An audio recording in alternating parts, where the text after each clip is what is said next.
ህወሓት ወደ መሃል ሀገር ለመግባት ከውጭ ወደ ውስጥ ለመግባት በሱዳን በኩል በተለያዩ ግንባሮች ጥቃት ለመክፈት ሰፊ ወታደራዊ ስትራቴጂ መንደፉን ጀነራል ጻድቃን ገብረትንሳኤ አጋለጡ።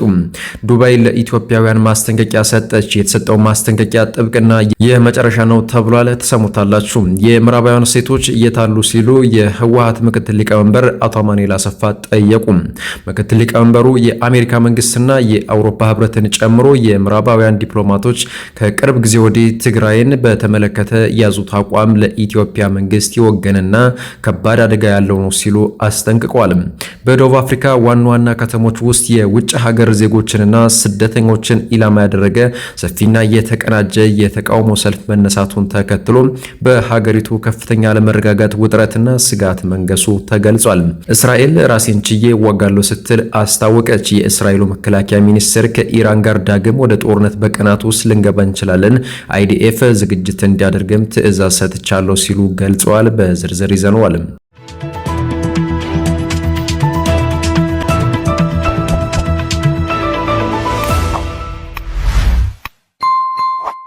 በደቡብ አፍሪካ ዋና ከተሞች ውስጥ የውጭ ሀገር ዜጎችንና ስደተኞችን ኢላማ ያደረገ ሰፊና የተቀናጀ የተቃውሞ ሰልፍ መነሳቱን ተከትሎ በሀገሪቱ ከፍተኛ አለመረጋጋት፣ ውጥረትና ስጋት መንገሱ ተገለጸ። የሀገር ውስጥ የዜና ምንጮች እንደሚያመለክቱት ይህ ሰኔ 23 ቀን 2018 ዓ.ም የወጣው መረጃ እንደሚያሳየው ከሆነ በተለይም የኢኮኖሚ መዲና በሆነችው ጆሃንስበርግ፣ በፕሪቶሪያና በሌሎችም ትልልቅ ከተሞች የዕለት ተዕለት እንቅስቃሴዎች ሙሉ በሙሉ ተስተጓጉለዋል።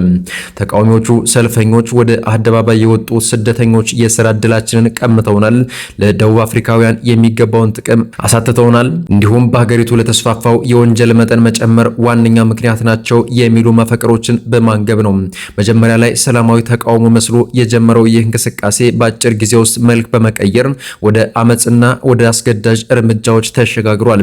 የአመጹን መስፋፋትና ሊከተል የሚችለውን ውድመት በመስጋት በርካታ ከተሞች የሚገኙ የንግድ ተቋማትና የገበያ ማዕከላት፣ የህዝብና የግል ትምህርት ቤቶች እንዲሁም በርካታ የመንግስት መስሪያ ቤቶች በእነዚህ ቀናት ሙሉ በሙሉ ተዘግተው እንዲውሉ ተገደዋል። የተቃውሞ አስተባባሪዎችና ሰልፈኞች የውጭ ሀገር ዜጎች በአስቸኳይ ሀገሪቱን ለቀው እንዲወጡ በይፋ በማስገደድ ላይ መሆናቸውም ተሰምቷል። ሁኔታው በአስቸኳይ ካልተገታ ይበልጥ አሳሳቢ ወደሆነው ሰብአዊ ቀውስና ከፍተኛ የህይወት መጥፋት ሊያስከትል ወደሚችለው የዜኖፎቢያ ወይም ደግሞ የውጭ ዜጎች ጥላቻ ስልታዊ ጥቃት ሊያመራ ይችላል ተብሏል። በተለይም ከዚህ ቀደም መሰል ጥቃቶች ሰለባ የሆኑት የኢትዮጵያውያንን ጨምሮ የሌሎች አፍሪካውያን ዜጎች ንብረት የሆኑ ሱቆችና መኖሪያ ቤቶች ላይ ያነጣጠረ ዘረፋና ቃጠሎ እንዳይፈጸም በመስጋት የስደተኛው ማህበረሰብ አባላት ቤታቸው ዘግተው ለመቀመጥ መገደዳቸውም ታውቋል። የደቡብ አፍሪካ የጸጥታ አካላት ሁከቱን ለመግታት ዘረፋዎችን ለማስቆምና ከተሞችን ወደ መደበኛ እንቅስቃሴ ለመመለስ ከፍተኛ ቁጥር ያለው የፖሊስና የልዩ ኃይል አባላትን በተለያዩ ስልታዊ ቦታዎች አሰማርተዋል። ይሁን እንጂ በተለያዩ አካባቢዎች አሁን በቡድን የተደራጁ ወጣቶችና ተቃዋሚዎች የሚታዩ በመሆኑ ውጥረቱ በአስተማማኝ ሁኔታ እንዳልተረጋጋ የደረሱን መረጃዎች ያመለክታሉ።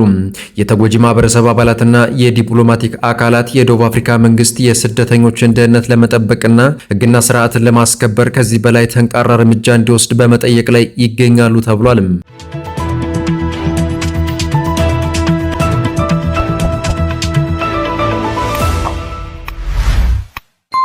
ዱባይ ለኢትዮጵያውያን ማስጠንቀቂያ ሰጠች። የዱባይ ፖሊስ በኢትዮጵያውያን ላይ የመጨረሻና ጥብቅ ያለው ማስጠንቀቂያ ሰጥቷል። በተባበሩት አረብ ኤሚሬቶች የሚኖሩ ኢትዮጵያውያን በዲጂታል መድረኮች በሚያደርጓቸው እንቅስቃሴዎች ላይ ጥንቃቄ እንዲያደርጉ የዱባይ ፖሊስና የኢትዮጵያ ኮንስላ ጽሕፈት ቤት ጥበቃ ማስጠንቀቂያ አስተላልፈዋል።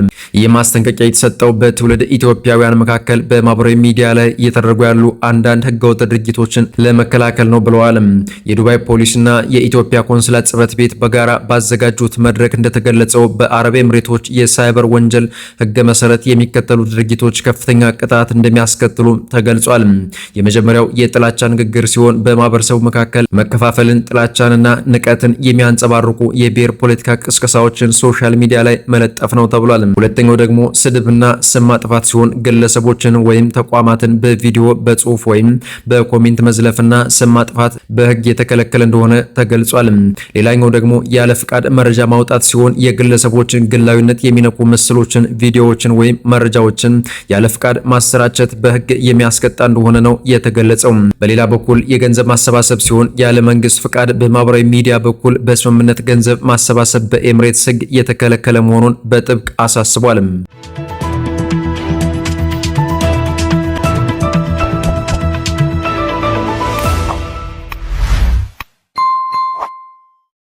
ህወሓት ወደ መሃል ሀገር ሰብሮ ለመግባት ከውጭ ወደ ውስጥ በሱዳን በኩል በተለያዩ ግንባሮች ጥቃት ለመክፈት ሰፊ ወታደራዊ ስትራቴጂ መንደፉን ጀነራል ጻድቃን ገብረትንሳኤ አጋለጡም። በወልቃይት ሲጠበቅ የነበረው የህወሓት ጥቃት ባልተጠበቀበት ግንባር ሊፈነዳ እንደሚችል ጀነራሉ ተናግረዋል። ጀነራሉ በህወሓት ወታደራዊ ዝግጅት ላይ በሰጡት ማብራሪያ በአፋርና አማራ አዋሳኝ አካባቢዎች ተደጋጋሚ ጥንቆሳዎች የፈጸመው ህወሓት የትኩረት አቅጣጫውን ቀይሯል ብለዋል። በምዕራብ ኢትዮጵያ በኩል ጥቃት ከፍቶ ወደ መሃል ሀገር ለመገስገስ አስቦ እየተንቀሳቀሰ መሆኑን ጀነራሉ ጠቁመዋል። ጀነራሉ በምዕራብ ኢትዮጵያ በኩል ሲሉ በቤንሻንጉል ጉሙዝ ክልል በኩል መሆኑን ጠቅሰዋል። የህወሓት ጀነራሎች በአሁኑ ወቅት ሰፊ ወታደራዊ ስትራቴጂ ነድፈው እየተንቀሳቀሱ መሆኑን የገለጹት ጀነራሉ በተለይ ከውጭ ወደ ውስጥ ለማጥቃት ተዘጋጅተዋል ብለዋል። ለዚህም ሱዳንን እንደ ዋና ወታደራዊ መንቀሳቀሻ እየተጠቀሙ መሆኑን ተጨባጭ መረጃዎችና እንቅስቃሴዎች መኖራቸውን ተናግረዋል። ሱዳን ውስጥ ለዓመታት የተደራጀው አርሚ 7 እንደ ቀጠናዊ ሚዛን ማስጠበቂያ ለመጠቀምና ከውጭ ወደ ውስጥ ለማጥቃት ተጨማሪ ኃይል እያስገቡ ነው ብለዋል።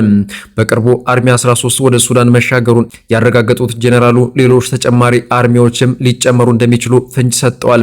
አርሚ 13 ወደ ሱዳን ለመሻገር ሲንቀሳቀስ መንገድ ላይ 2 ጊዜ በድሮን ጥቃት ቢመታም የተረፈው አርሚ 7 ተቀላቅሏል ብለዋል። ሽራሮ ላይ የተፈጸመው የድሮን ጥቃት በህወሓት ማረጋገጫ የተሰጠበት ቢሆንም ሱዳን ከገባ በኋላ ሸረሪና ላይ ተጨማሪ ድብደባ መፈጸሙን ጀነራሉ ገልጸዋል። ህወሓት ወደ መሃል ሀገር ሰብሮ ለመግባት መርጦታል በተባለው ቤንሻንጉል ጉሙዝ በኩል አርሚ 7 ከሱዳን ጦር ጋር አሰልፎ መዋጋቱን ጀነራል ጻድቃን መረጃ እንዳላቸው ተናግረዋል።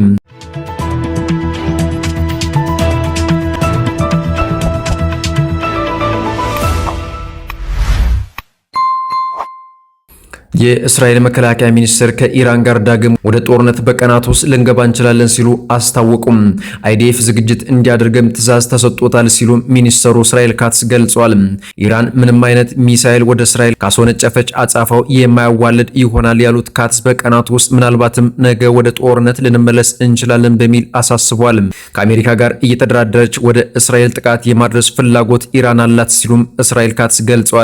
ኢራን ጥቃት ካደረሰች ሶስተኛው የኢራን ጦርነት ይሆናል፣ ነገሩ እጅግ ግልጽም ነው በሚል አጽንኦት ሰጥተዋል።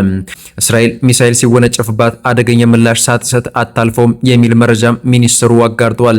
በኢራን ላይ ያለማንም ደጋፊ ራሳችንን ችለን ጥቃት ለማድረስ እንዲሁም ሰማያዊና ነጭ ዘመቻ ኢራን ውስጥ ለማድረግ ጦሩ እንዲዘጋጅ ትዕዛዝ ሰጥቻለሁ ሲሉም ገልጸዋል።